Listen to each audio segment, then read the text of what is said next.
Good evening, ladies and gentlemen, and the young ladies and the young gentlemen. It's a pleasure to be here in Mumbai at Jai Hind College, looking at such bright faces. Today's topic is apolitical. Is that the way forward? I'm not a lawyer. I'm not a writer. I'm just like one of you, or your mom, or your Masi, or one of those people. But I am not apolitical. I don't think anybody is apolitical. The anchor on a news channel who is taking part or making people take part in a political debate is not apolitical. A judge who is sitting on judgment in courtrooms is not apolitical, because anybody who goes to vote has a point of view, has a very definite point of view, whatever it has been influenced by. So to say that apolitical is that the way forward, I think is oversimplifying things. At your age, one can be apolitical to the extent that all you think about is, today is voting day, it's a holiday, let's go out and have fun. Today I can get up late. I don't have to do this. Let's meet at the pub in the evening. But I think with the democracy and with this great sense of freedom comes responsibility, because, you can't get it without giving anything in return. And because you have that responsibility to choose for yourselves, I think you need to get a little more political than you are. Because just by discussing things over here, or listening to your parents talking about it at home and saying, oh God, it's the same boring thing, have you got the news on again? And I'm going to go in and listen to my music, or I'm chatting on the phone with my friend, is not going to help you.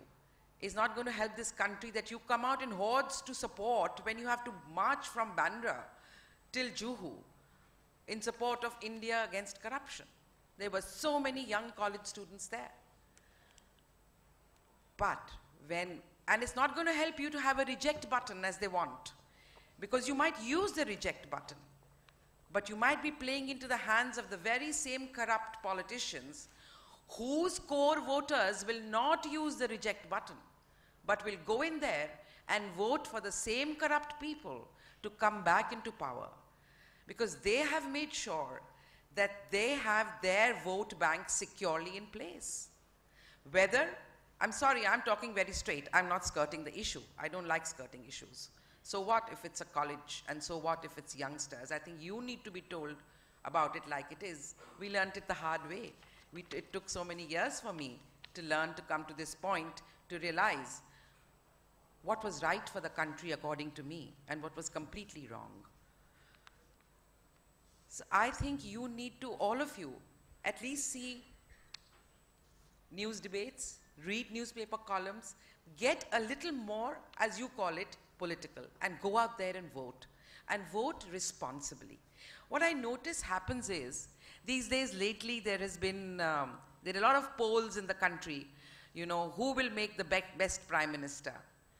I'm shocked to learn that the youngsters are voting for good looks rather than for substance. I mean, that's a travesty and a tragedy. I mean, charisma is wonderful if it is backed by substance. But if there is no substance, as is pretty apparent because people are reading out speeches in parliament written by somebody else. On the other hand, you have youngsters from other parties speaking extempore and speaking very well and speaking very apolitically. You need to see that, you need to know that. Because, I mean, if just a pair of dimples makes you eligible to be the prime minister, then vote for me, guys. Then vote for me. Don't get overawed by celebrity. Don't get overawed by media-made icons, because they have feet of clay. Believe me, they have feet of clay. Otherwise, we wouldn't be in the position we are in. Chetan wouldn't be talking about a sword of revolution hanging. We really wouldn't have been in this state. Look what's happened to our state. the state of Maharashtra.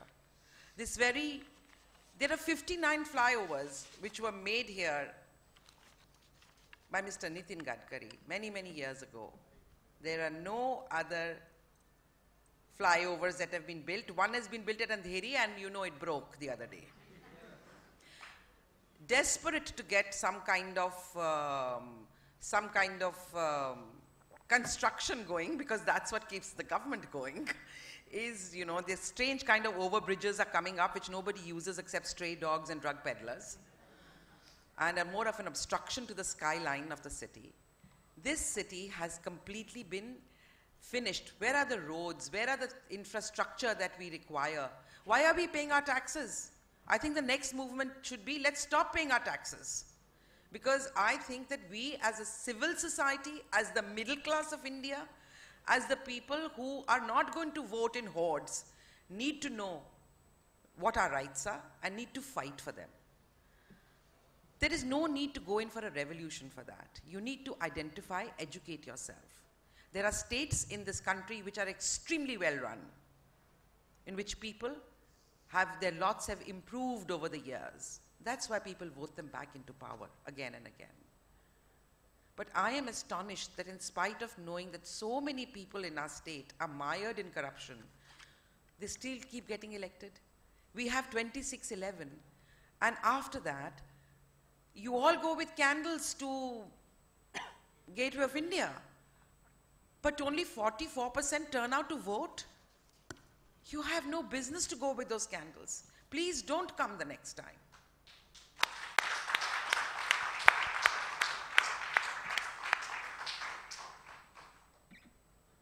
Do not vote because somebody is playing. What's funny, honey? Tell me. Is it something I said? Okay. Where was I? I want to see your dimples first. And I'm cuter, even though I'm older.